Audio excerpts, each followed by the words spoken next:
All right, Chairman, because there's only Hello. There's not two more people that I'm addressing to make the men. Grant is on a holiday this week with his family, and although Grant is Canadian, believe it or not, they still do take vacations up there.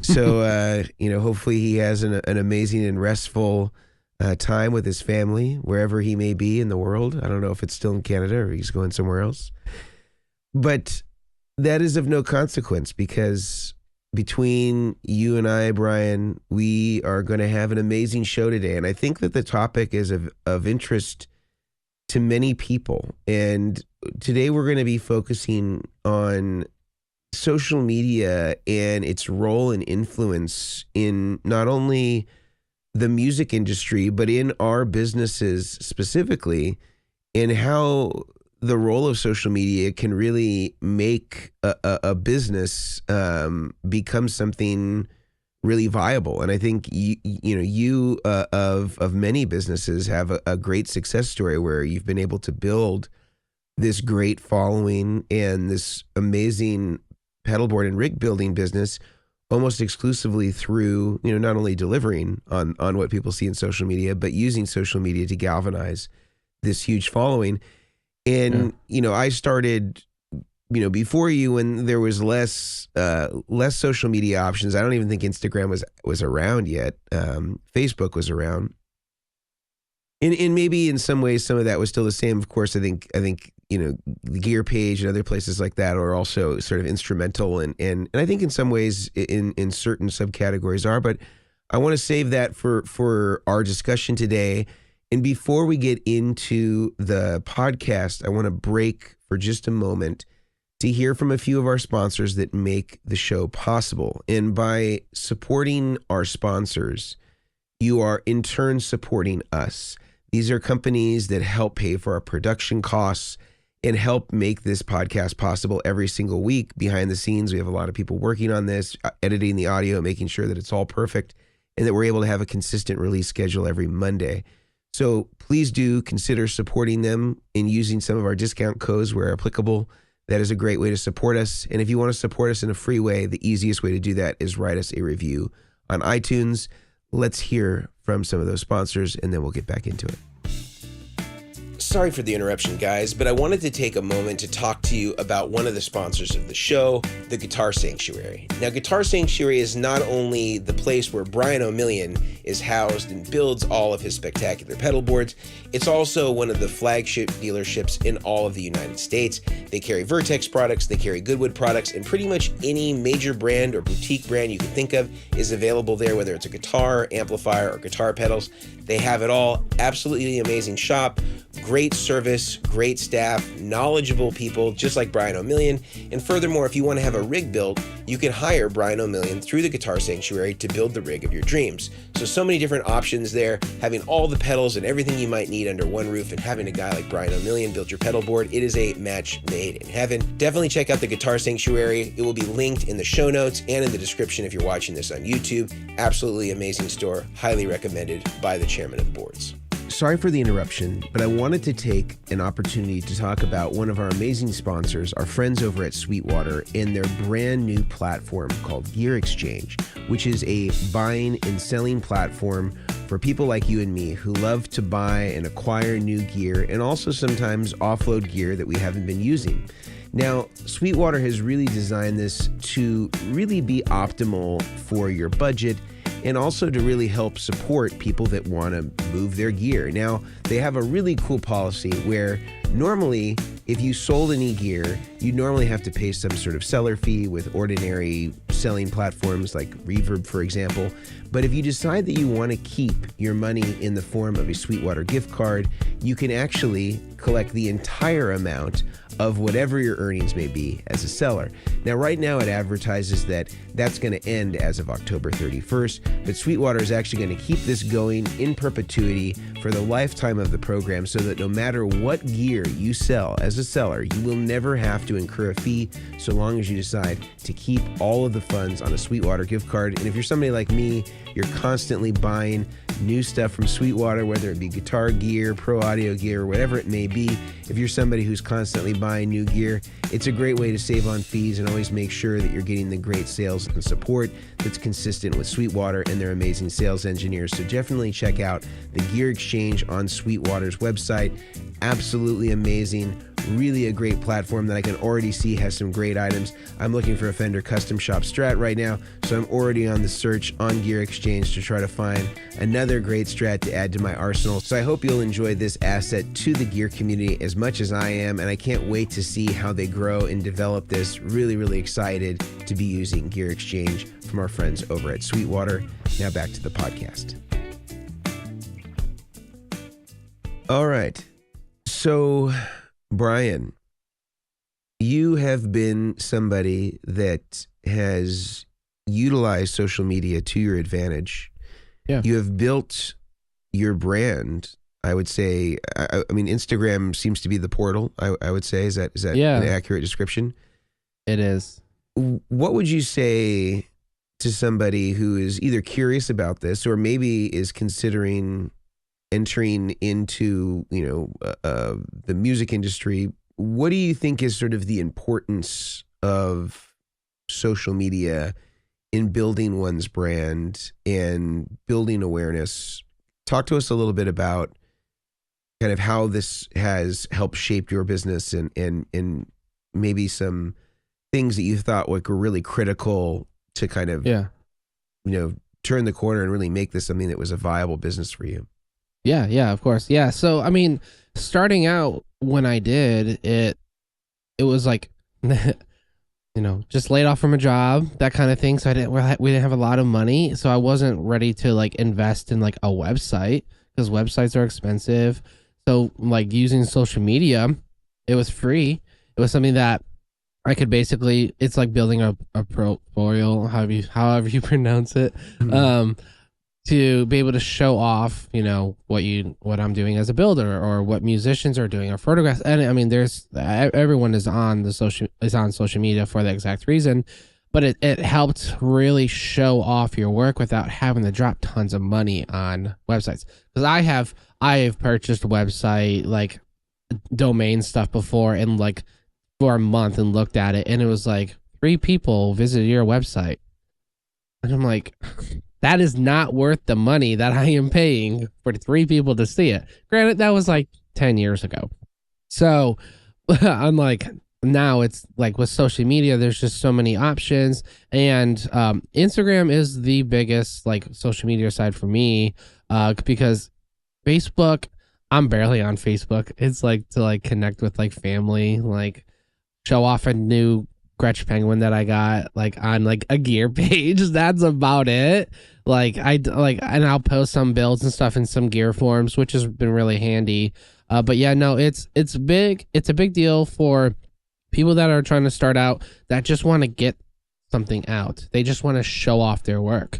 Because if you like post your pictures on a website, 3 people might see it if they visit your site. But luckily with this and with Instagram and TikTok, you can show transition videos of the board changing or putting itself together or just being creative, which has been really cool. So. And I would say that,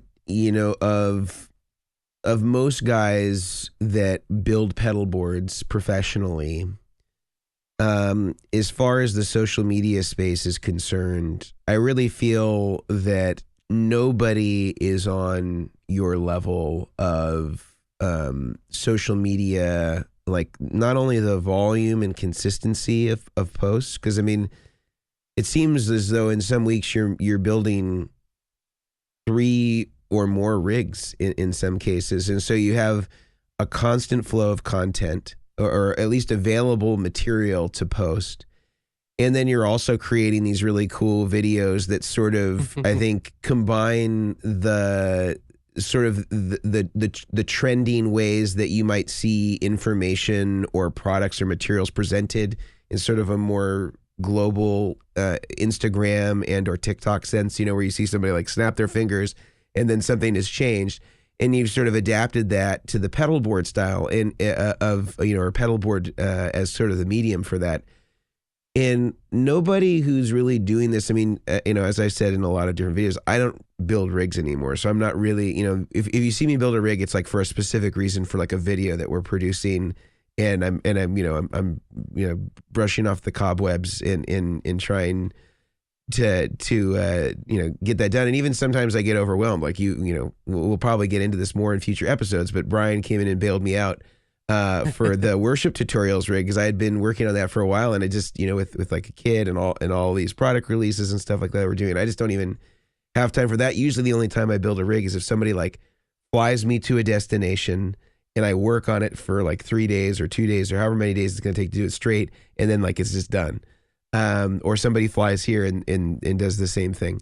But with that aside, I think that you've done a great job of like taking that, like these stylistic elements that make for viral videos that are all over, and then adapting that to the pedalboard thing.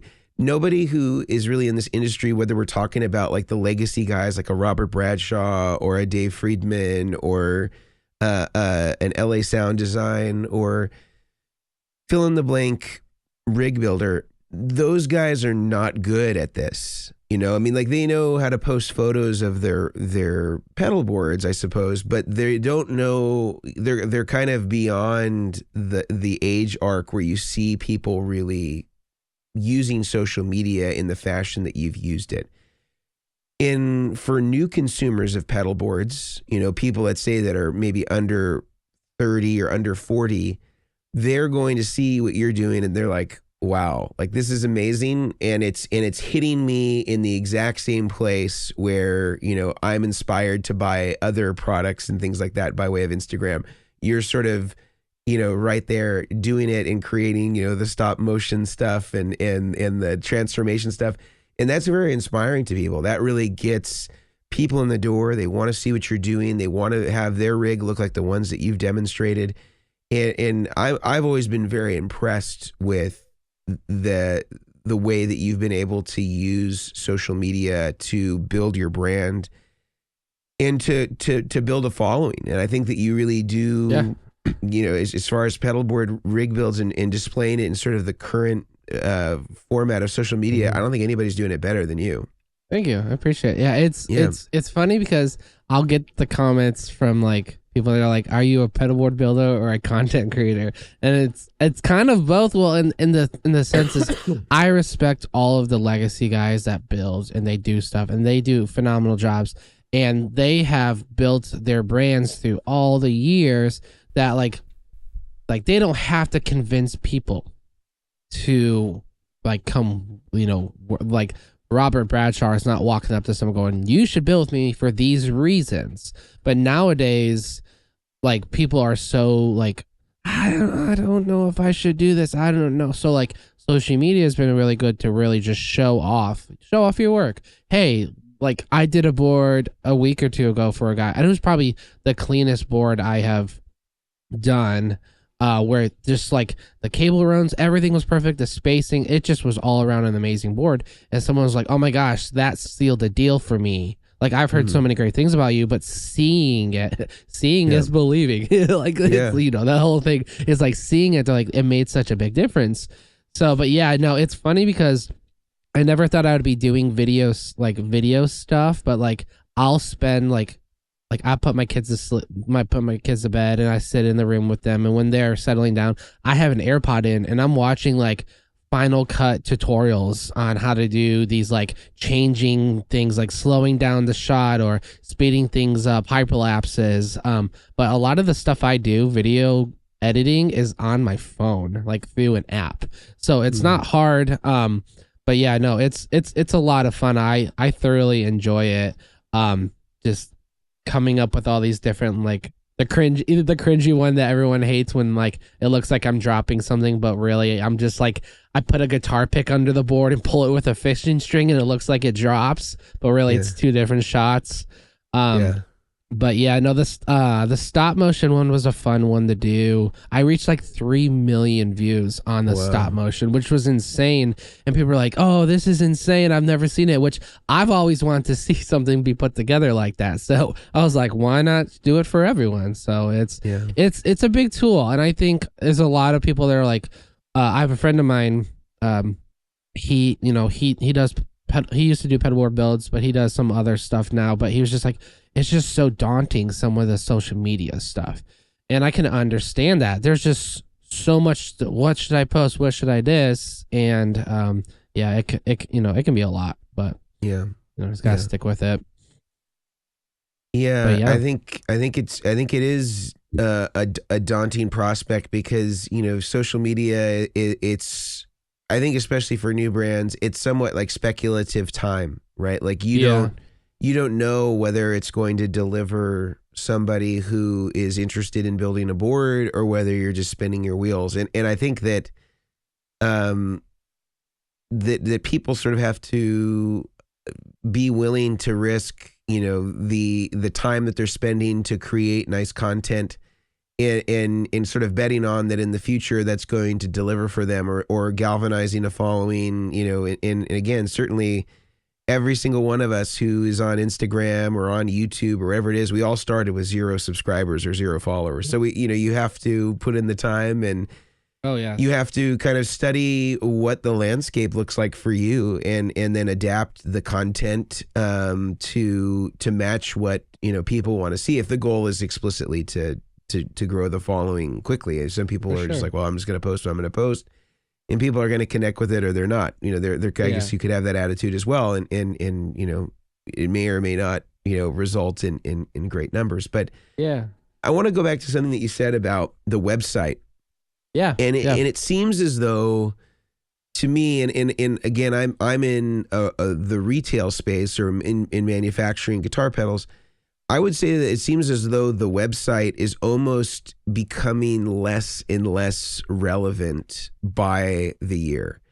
And, it used to be that was kind of like a place where all the commerce existed, where people would, it was sort of like your digital business card if you were a brand. People would come to your website, they'd explore your product offerings, they would look at the manual.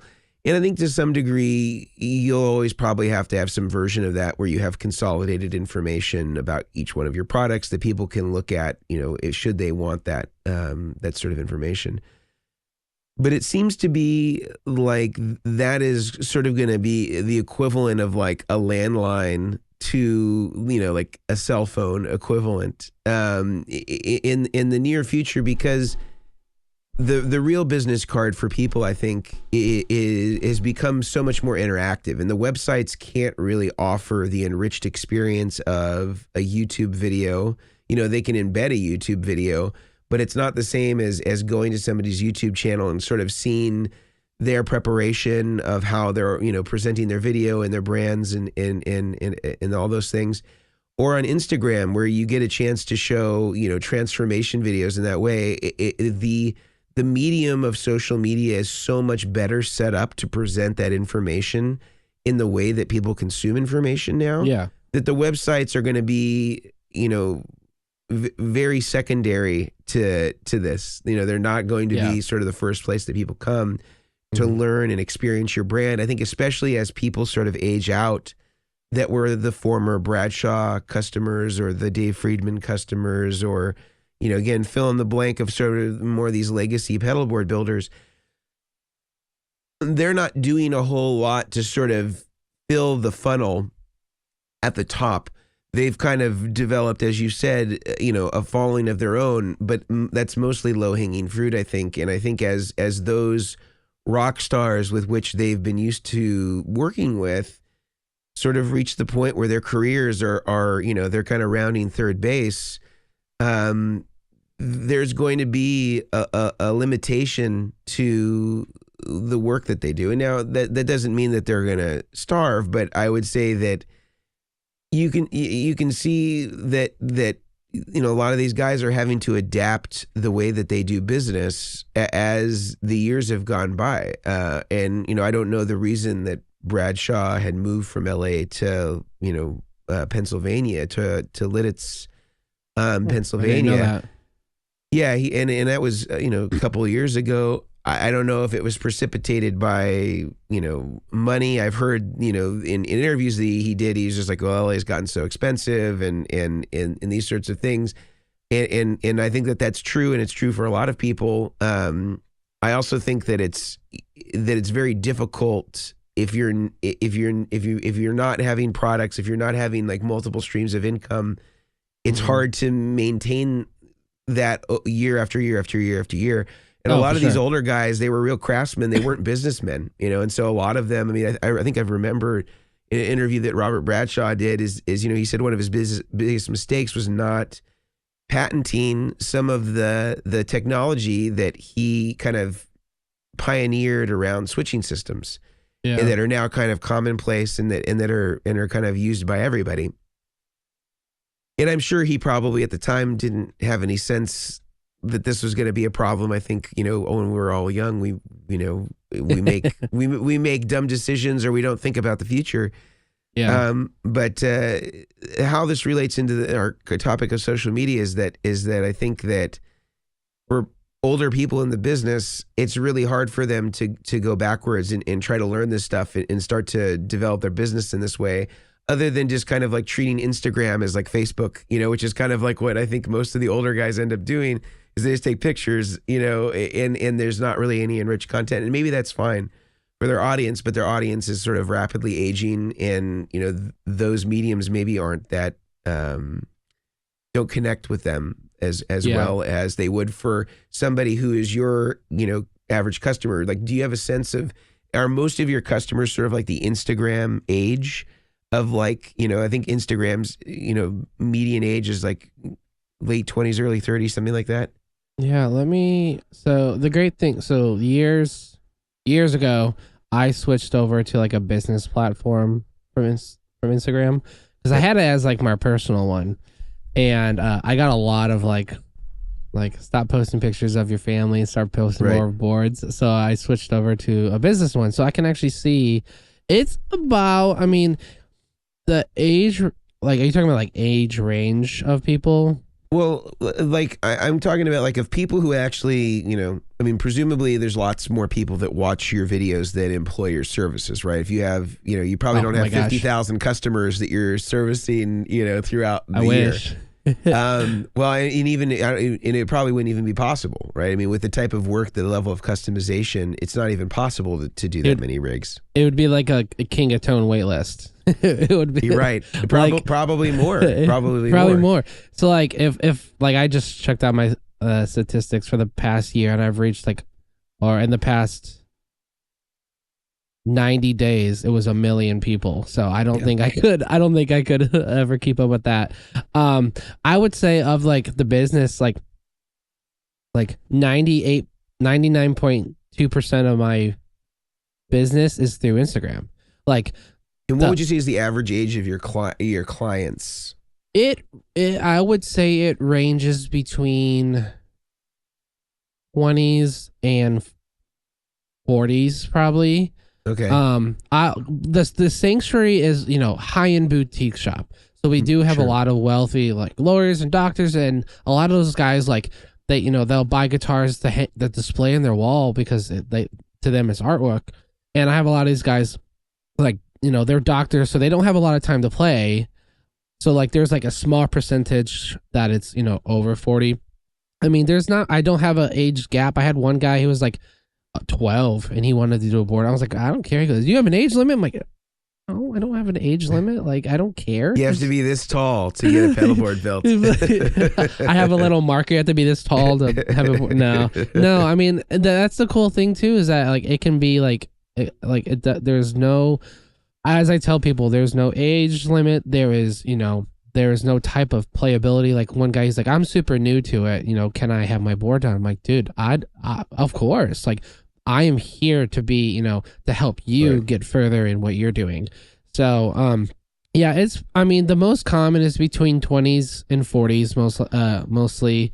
I'm very heavily in the worship market, because I've played for a bunch of different churches, and I have a bunch of worship artists, but I also have other artists that aren't worship musicians. But also in DFW, the worship market, is pretty big. Yeah. Yeah. So, but yeah, I would say between those ages. I mean, I had one guy, he was in his 80s and he wanted something. And I was like, okay, true story. I did have a gentleman, and I'm not joking here. I'm being serious. He was going blind. Like, this is like a true story. He was going blind, and before he was going to lose his sight, he wanted a big old PBC 6 build, all the bells and whistles. And he's like, I want to be able to learn it before I lose my sight. So then when I lose my sight, the board's programmed and I can just play. So I've never had that before. And so that was a very interesting, and he was probably, I think it was like in his 80, 85. I was like, okay, let's do it. I don't have no issues. So yeah, that was a very interesting one. And I loved it. It was fun. He was a great guy. But yeah. So yeah. Yeah.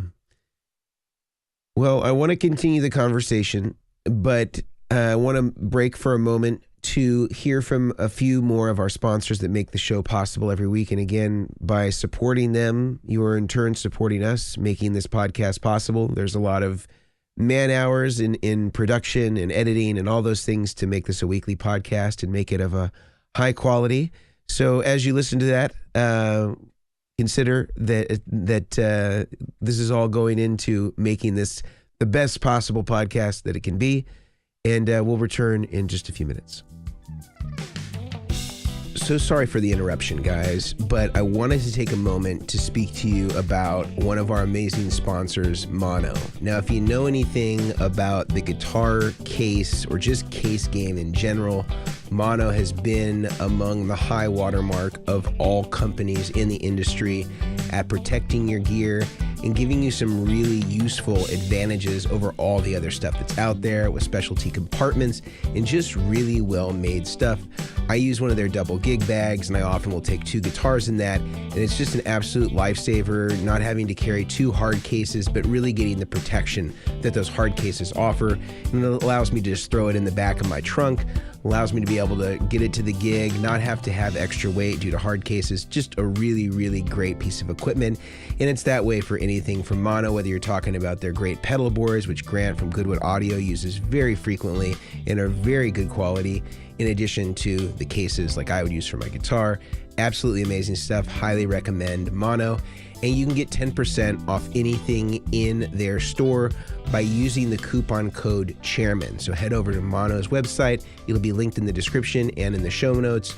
And use the coupon code Chairmen. Get 10% off anything on their website, including the great cases, the great pedal boards, and all the other supplies and goods that they sell over there. Pardon the interruption, but I wanted to take a moment to talk about one of our amazing sponsors, Pedal Genie. Pedal Genie is like the Netflix of guitar pedals.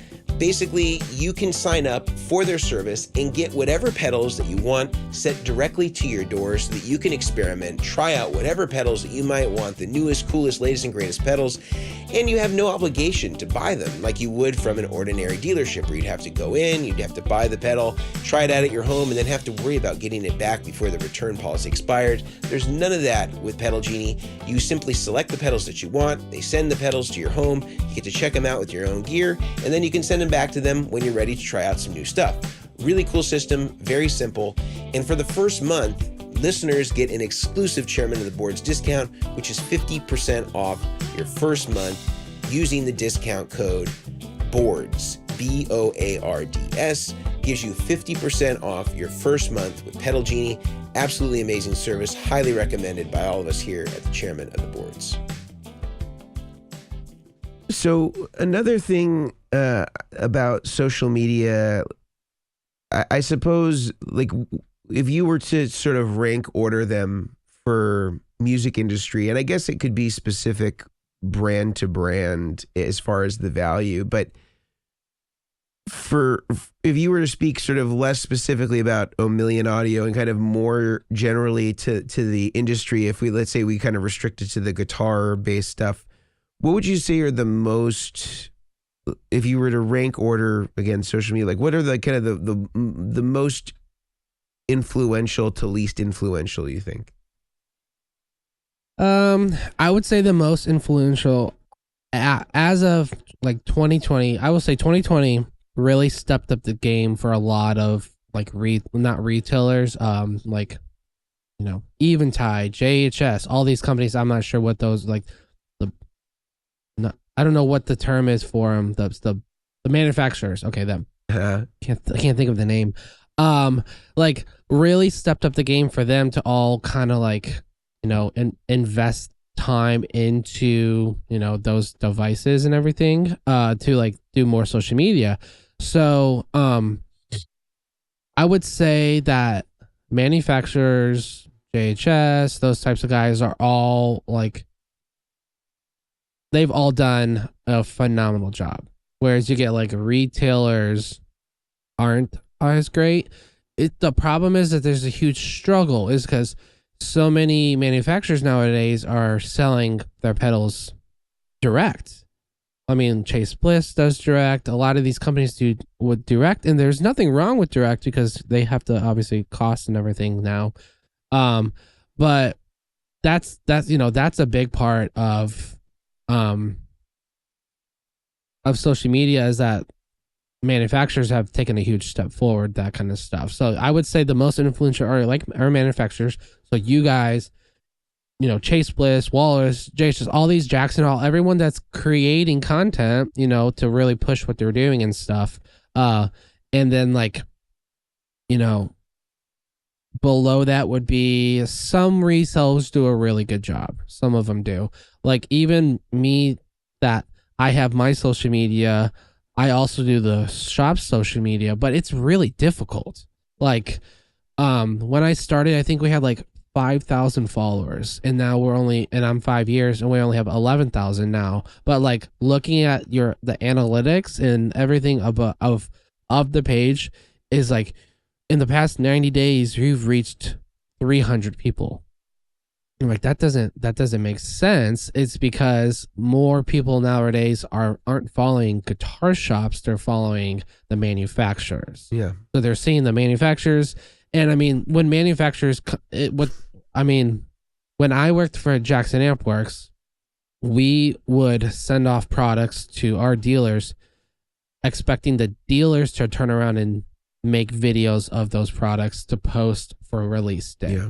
Yeah. So now, I mean, doing a release with so I was in Disney during the Eventide release. I was sitting at a park at lunch when the H90 got released, and I was watching. I knew about it, but I was watching on my phone, and the videos were phenomenal. The production of it was amazing. I mean, the JHS show, like all these different guys that are doing this kind of stuff, they're really, selling their stuff, and they're not having to depend on anyone. So I would definitely say the manufacturers are like number one, builders and anyone that kind of, does small resale or building and stuff. That's probably number two.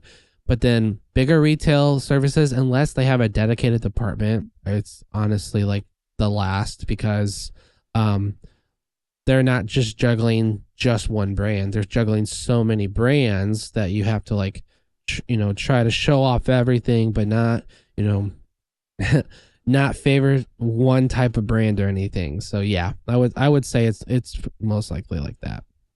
I want to continue on this a little bit, but I also want to ask if you were to kind of rank order like, these social media companies like Facebook, Instagram, YouTube, TikTok in our industry, what do you think is sort of like the most like level of most to least importance in your opinion? So so I have a TikTok, but I barely ever use it. But if we were to speak generally, not yeah, just I'm saying I'm saying that's what I'm saying. I'm saying like a general, like because I have a lot of these different platforms, I can see a lot of this different stuff. Yeah, you'll see more. Mostly, almost everyone is on Instagram, I would say. Right. Yeah. There are a lot of pages on Facebook, but it's like last post 5 years ago. Like, let's be honest. Like, it was like it's with one company, it's like last post was in 2015, and you're like, okay, obviously they're not doing anything anymore. Or that one company that posts like once a year, that kind of stuff. I would honestly say it's going to be Instagram is going to be the biggest one, and YouTube, because they're the two most interactive pages that you can go on. A company like if a company has a TikTok, they're most likely whoever's doing a TikTok is going to be of the 20s to 30s-year-olds managing the TikTok, because one TikTok can be very confusing and difficult because there's just so much stuff, and there's all these different ways you need to post stuff and hashtags and types of songs, and when there's just so much stuff involved in it that it's a full-time job in itself. But like Instagram, well, it was, but now it's more videos, was a lot about just photos, so you could post stuff. But it's the interactive where people can comment on your post and you can respond. So I would say that in YouTube, because YouTube is great for this, where you can do a live chat in the thing and respond and talk to different people throughout it. Where Facebook, you might hear back from them like in 2.5 weeks, or your message went to their spam box so you never see it. Like that happens with me all the time. I got messages. I have messages that like show me I have a notification, but then I can't find it. So then I like find it, and it was like from 6 years ago. I'm like, oh, oops. Do you still need a board build 6 years ago? So, I mean, there's people that think, Facebook is still like, oh yeah, it's not. Like, it's just like, I grew up with MySpace.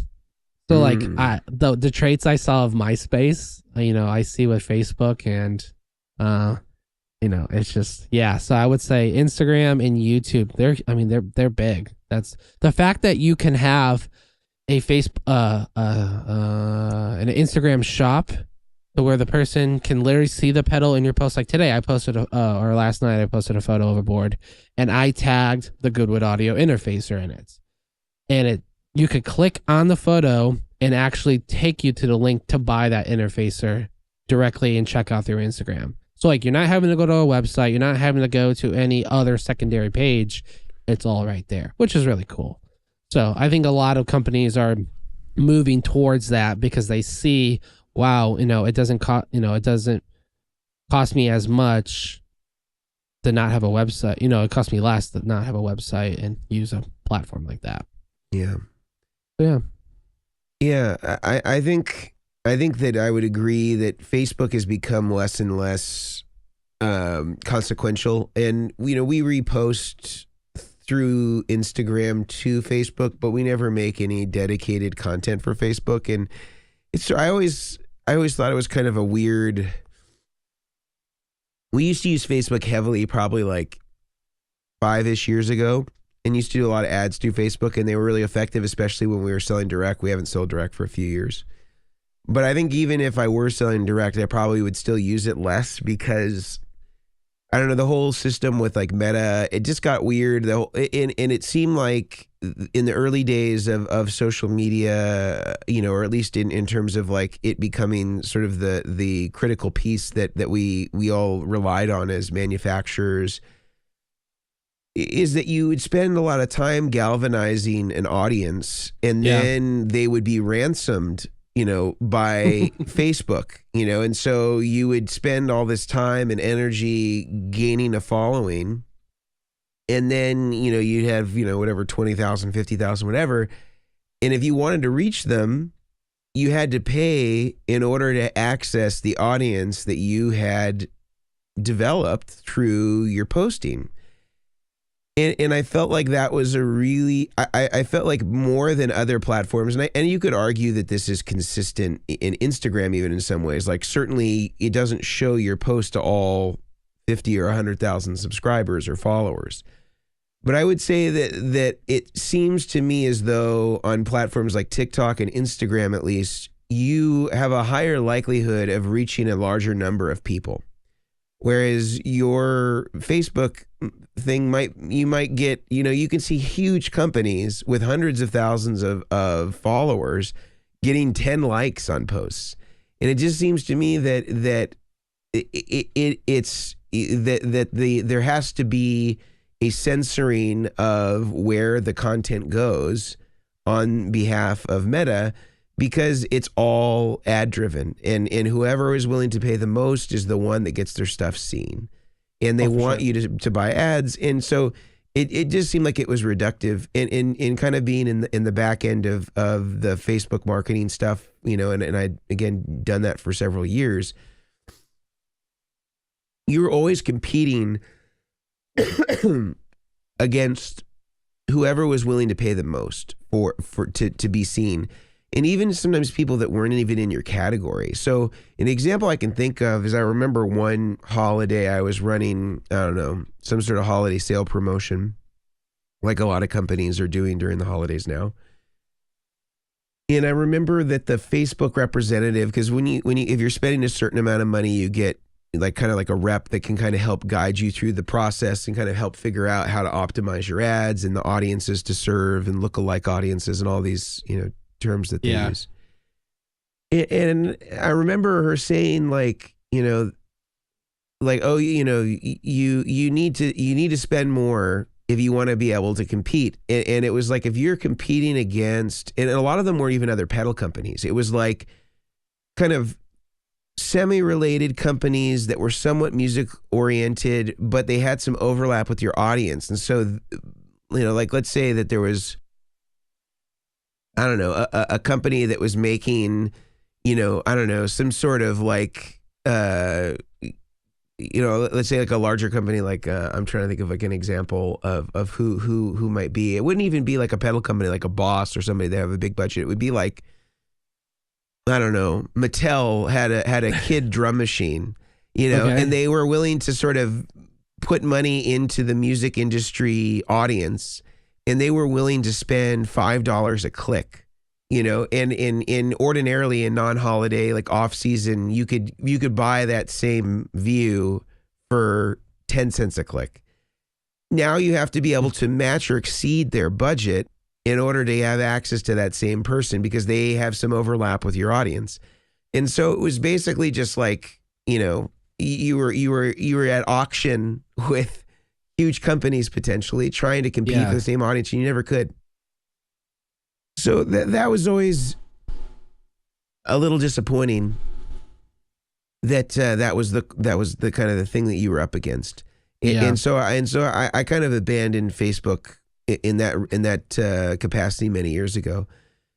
But I would say that Instagram and YouTube, I think from an actual sales and marketing perspective, I think are unquestionably the best. Now here's another question that I have for you, Brian.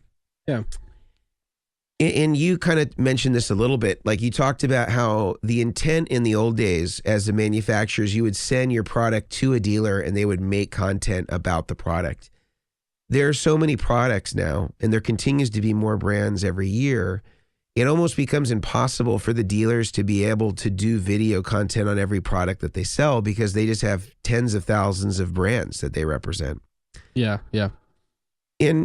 And so I do think that this is why we see a pivot, you know, and not the only reason, but I think it's partly why we see so many more brands sort of taking matters into their own hands and either hiring demonstrators. And there's, of course, a litany of high quality demonstrators that are available for hire on YouTube and other avenues.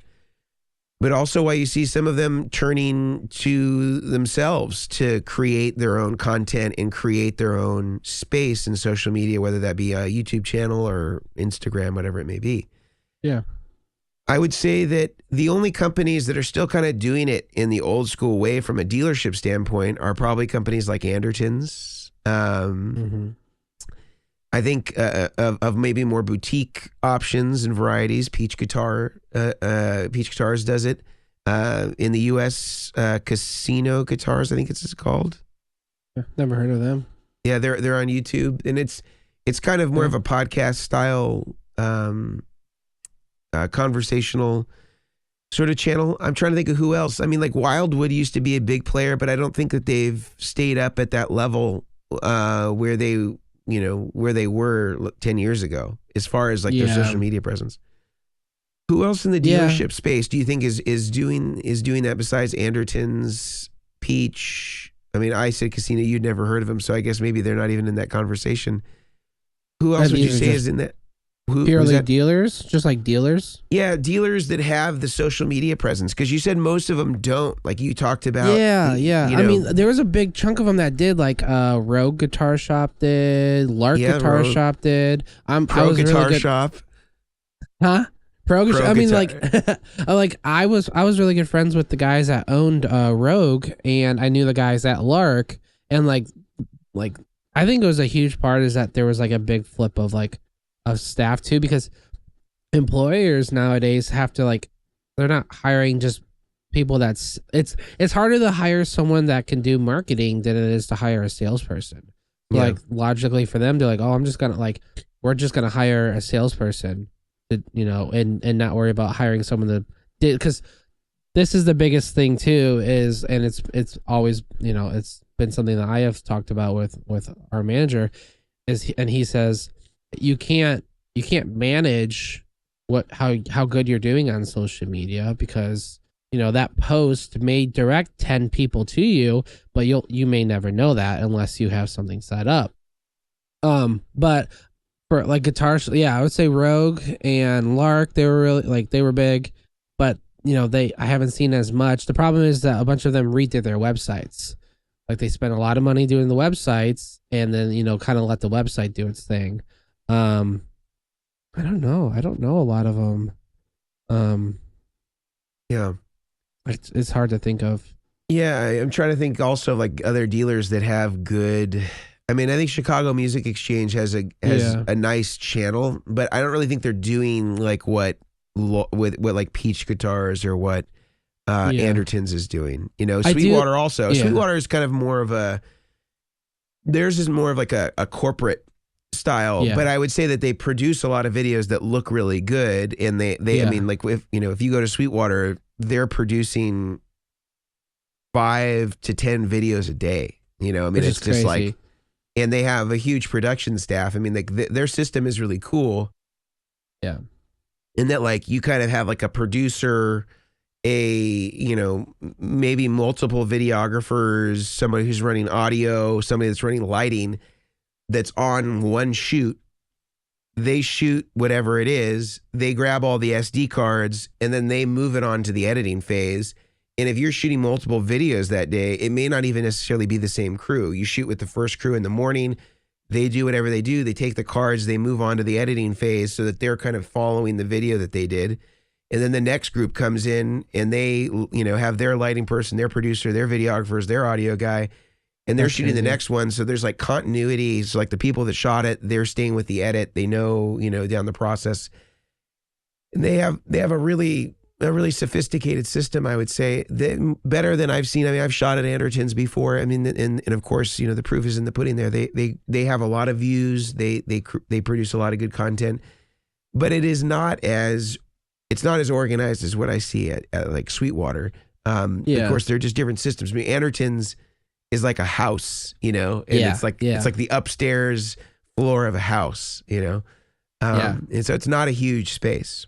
Yeah, I mean, there's a lot of companies like that. So like Sweetwater has a whole production, like JHS. I know they're not a retailer; they're a manufacturer, but they also sell. But like they have a production team. They have a whole room set up to do this kind of stuff. But then you get some companies, like I remember working for like Jackson. Like we would set up a space in the front where we were Betolexing with a black sheet, or like a wooden board that we had like stained to look really nice just to take the photo. So like we would completely unravel our workspace just to take the photos or just to take this. And that's what a lot of these companies do. Like me, I now have a whole little rack system that I move around and stuff, but it's like I'm running the computer, I'm running my iPhone camera, I'm running my Canon camera, I'm running multiple mics. Like it's sometimes a lot of these companies, I think that's why it gets too much, is because it's a lot to do for one person while they also have a full-time, like for me, full-time rig building,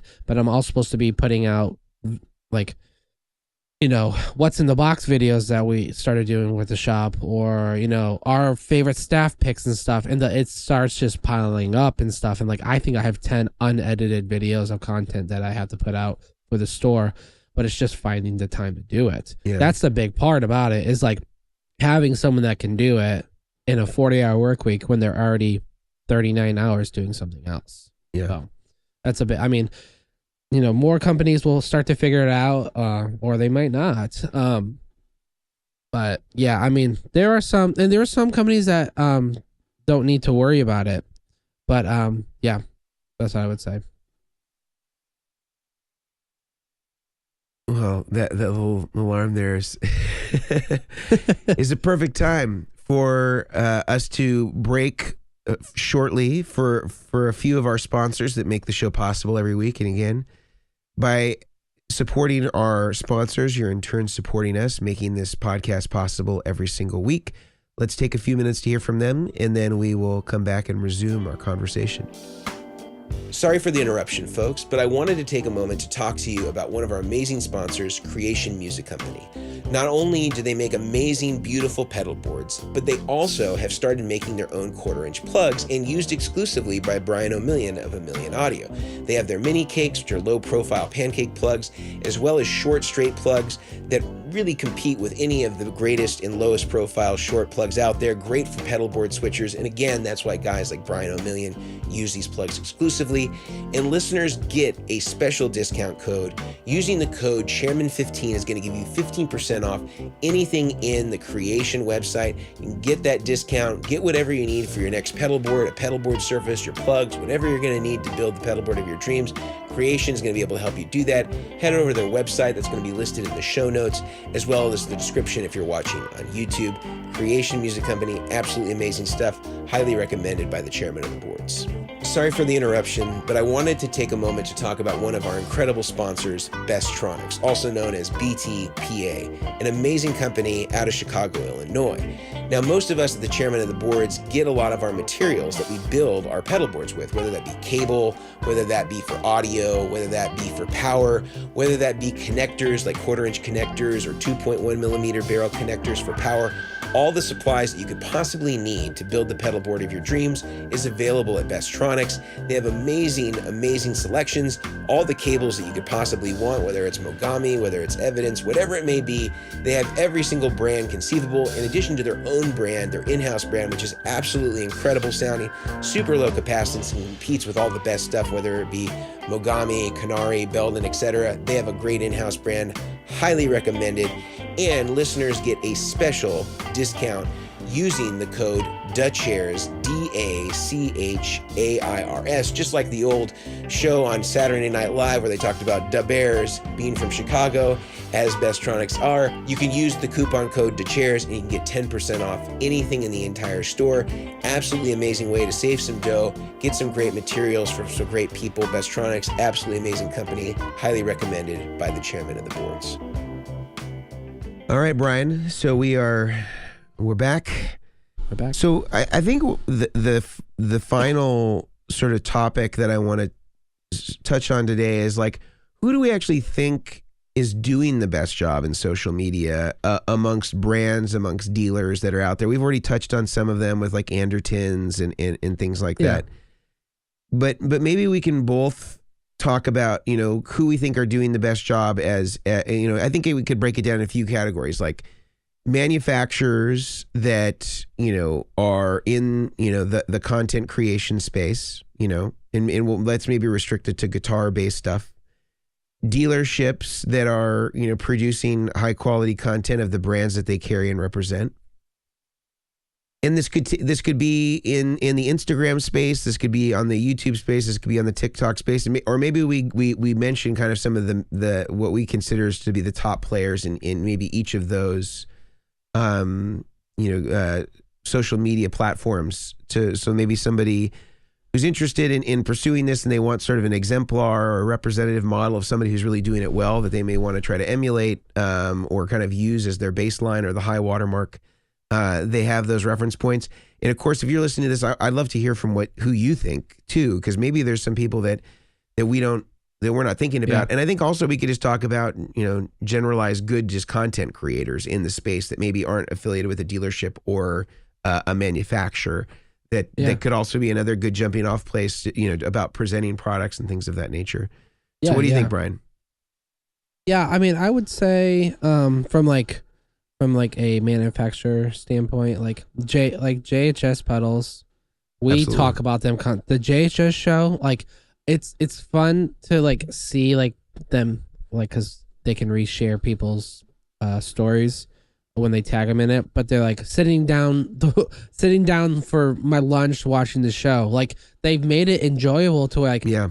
it's a TV show that they sit down and watch. It really is. Like, I didn't watch one of them. It was like the grunge one, but I've heard so much stuff about the grunge one and Josh posting about. But like, they're just like knowing Josh and like having had some time to spend with him before in the past.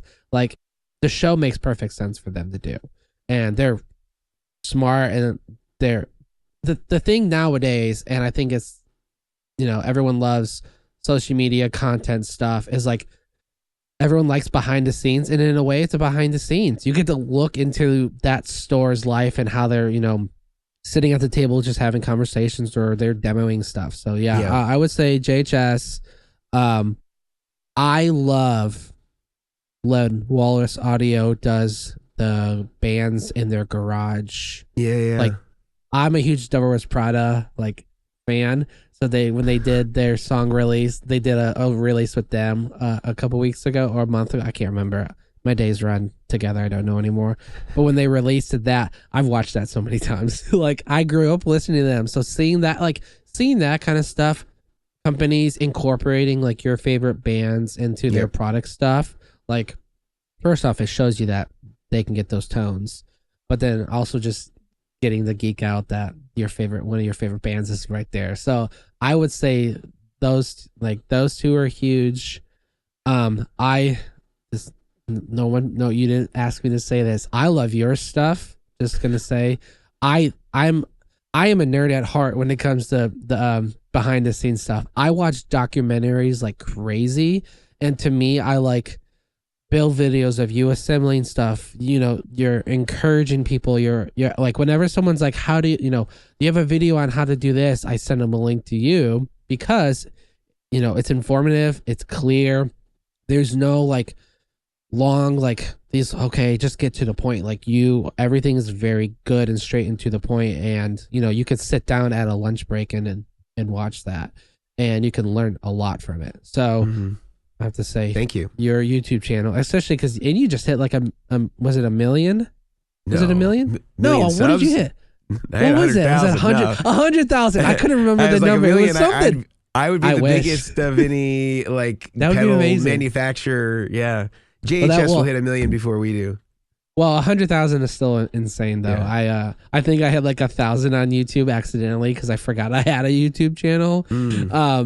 But yeah, no, I would say you guys, and then plus I also love your guys' production of it. The team that works on this stuff, like, you get to do all this stuff for your guys with the artists and stuff, and it's cool. I love it. I love that kind of stuff.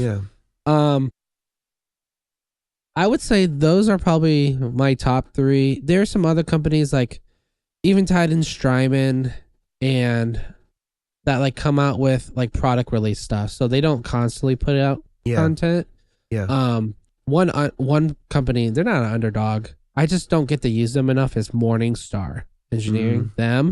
Their videos are flawless. They're just amazing. Like, I don't know who's doing it, but like they're great. And GFI, they're another great one. So there's some other companies that you just you'll see.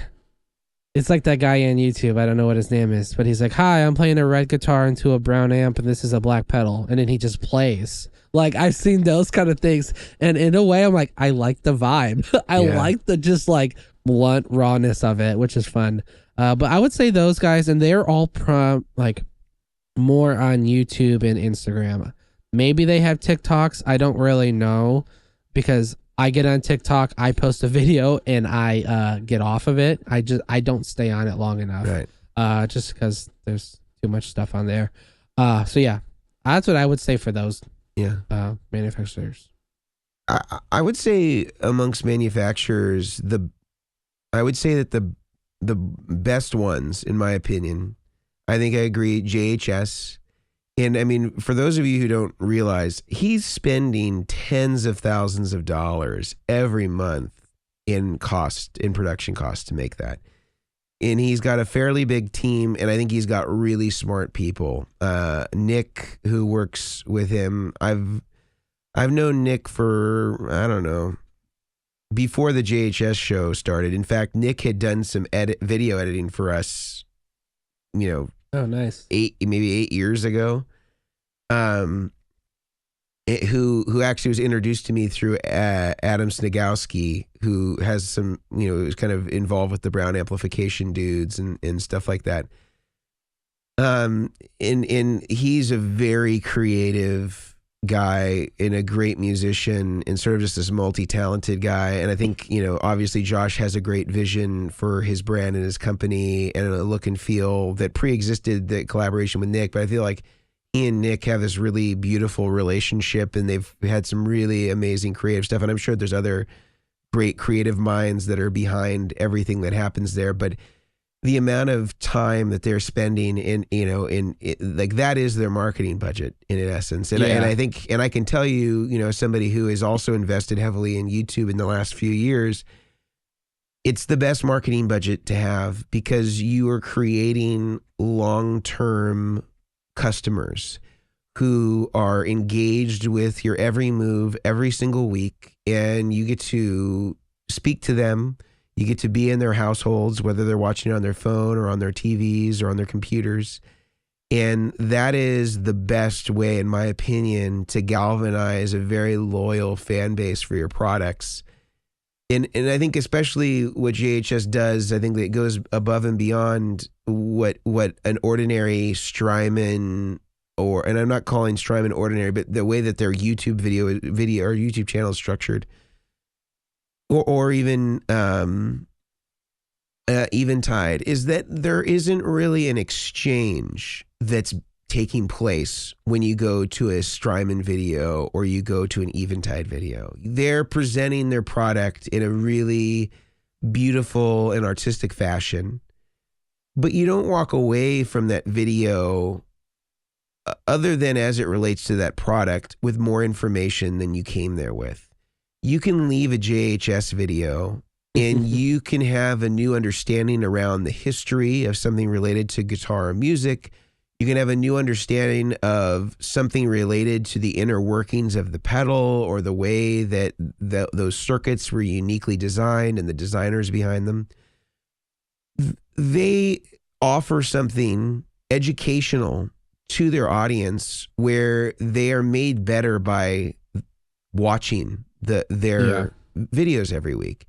And very few manufacturers are taking the time to invest in their customers like that. And I think that is really what the differentiator is in what they do. And I would say they are the high watermark for any company that is a manufacturer that is doing social media, specifically on YouTube. They're absolutely amazing at that. And I would say probably the best in terms of, they're probably spending, I would actually say they probably are budgeting better than a lot of bigger companies are that are producing artistic product videos, but they just do a wonderful job. I would also say in that space, Brian Wampler, I think, also has a very good YouTube channel. I don't think it's not as developed, obviously, as JHS. It seems like he's still doing a lot of this himself, maybe not the editing, but certainly the shooting potentially. And he does more product videos, I would say, but he also comes out with some really cool videos that are informational about certain types of circuits and kind of breaking down the particulars of any particular circuit to kind of make it more accessible or palatable for somebody who maybe doesn't understand the technical side of a pedal, and kind of helping you understand how something ticks. I think he's got a really good YouTube channel from a manufacturer standpoint.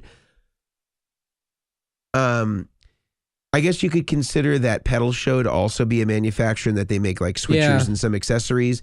And although I wouldn't say that they get too in the weeds technically, they are, I think, good at synthesizing. It's kind of like a weekly gear demonstration in a way.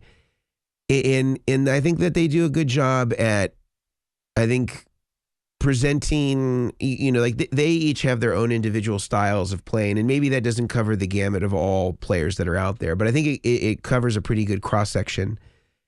in between the analysis of Mick or Dan, you can probably find some middle ground for yourself in their analysis and synthesis of the pedals that they're playing. And although I would say that they have a pretty prescriptive format, and I think people could say that about a lot of YouTube channels, that I think that it is still informational at the end. And I do think that they do a good job at creating high quality sort of digests of sort of the pedals that are out there and kind of where somebody might connect with them or not. I think as far as manufacturers, those are probably the ones that I think are the most are really the best at that where there's an exchange of information and people are enriched as a consequence. I feel like I think JHS, Wampler, that pedal show, I think that those guys are probably the best in my mind at that, because they not only offer high quality content, but it's doing a great job at improving the viewer. And then, from a manufacturer standpoint, I mean, I think, again, I don't know that it's improving the viewers so much. I guess you can make arguments. I think maybe that's not right. I think that Peach and Andertons are probably the best at that. They do really high quality videos. They do offer some analysis. You kind of have two different, in Andertons, you kind of have two different styles and qualities of guitar players, where Lee is probably more representative of most of the guitar players that are out there. And then, Pete is, former professional guitar player, really, great tones. They do a really good job. I think that both the owner of Peach and the guy that's featured in a lot of the videos, I think his name is Jack, and then John Priest is the owner. They're both great guitar players. I mean, Jack is certainly like a guy that can play like anything, and I think he's really great. Their video production looks great. And I like that they kind of focus on ultra boutique sort of stuff more than kind of like the common stuff that, Andertons is going to kind of have all the mainstream stuff, and then Peach is going to have like the Two Rocks and the really cool, unique PRSs and like really boutique pedal brands and stuff like that. So I think that they also do a really good job. And then I think Sweetwater also does a really good job of just creating continual content. Yeah. That is informational, and that's kind of their baseline, and they're really trying to create like high quality content that can feed their website and can, their sales engineers can direct customers to, so that they can, learn more about the feature set, the sounds, etc. So I think that those are kind of the benchmark for me. I would say this isn't up and coming, I would say, of the manufacturers. The guys over at Jackson Audio. Mm-hmm. They're really good friends of mine, and I'm not saying this out of biases because I actually watched their stuff, but like they started this like Jack Sunday like series where they'll put out things on Sundays, obviously Jack Sunday. Do they post every week still? It used to be every week, and I think just because of the craziness of like the holidays and whatnot, maybe it's slowed down. But they'll put out like what they're working on. I know that they're getting a new machine right now, so maybe a new video will be coming for that. But it's one of those companies that puts out behind the scenes stuff. I would suggest if someone is listening and they either work for a manufacturer or work for a retail store, is if you don't know what to post, just remember that everything is content. That's what it comes down to, and that's kind of the rule of thumb when it comes to like Instagram's like videos or any kind of social media, is that even from a manufacturer standpoint, like if you post behind the scenes stuff of you assembling stuff or what your day-to-day production looks like, hyperlapses of your team running around, assembling and stuff, like people are gonna suck that in and love to watch it. You're gonna suck me in because I love that kind of stuff. So yeah, I would say that like they're coming out with more and more stuff, or videos that they've done with people in the past, Nigel Hendroff or Drew with Switchfoot. Yeah. So yeah, I would say them. I do agree with you about Sweetwater. That's I don't know the gentleman's name. He always does he did the one with you. He's like I call him Mr. Sweetwater because I don't know what his name Mitch is. Gallagher, and then for the guitar stuff, Mitch Gallagher or Don Carr are the two guys. typically. I think or, it's Mitch. or I guess you could also have if it's more like harder rock, then it would be Nick Bocott. Who just did one with you on your board? Is that Mitch? That was Don Carr. Okay, so Mitch has the silver hair and that's goatee, what I'm thinking of. and then Don Carr has longer hair like me. Okay. Yeah. Yeah, I mean, I like him because like they did one with like Andy Timmons.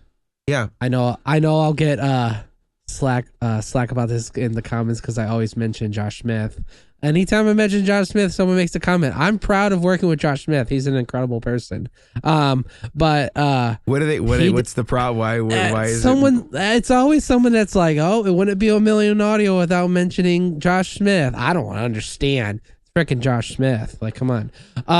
But I'm sorry. That was rude of me. I just had to say it. I'm a nice guy.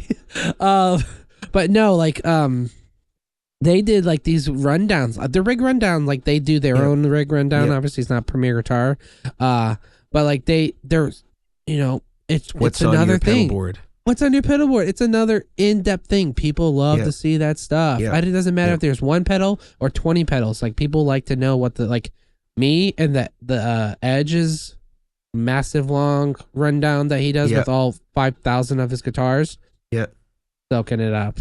Yeah. So, but yeah, no, I was, I agree with you about Sweetwater. I can't think of anyone else. I mean, from a manufacturer's standpoint, like a view, I know a lot of these companies just put out product videos and like that's what their budget is, which I understand. It's fine.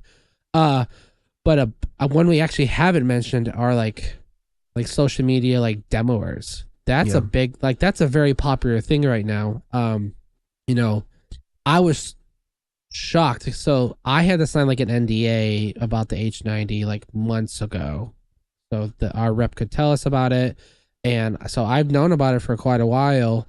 But I was shocked at the sheer amount of demoer, if I say it right, demo videos on Instagram and YouTube that came out that day. Like it was like 1:00 hit and there was like 50 videos and I was like, wow, that's insane. But the videos, they're not long. It ranges from, harder rock music to ambient to synth music. Like there are all these, like that's another area that like people are like, they're doing really good. Like they're finding what they call a niche.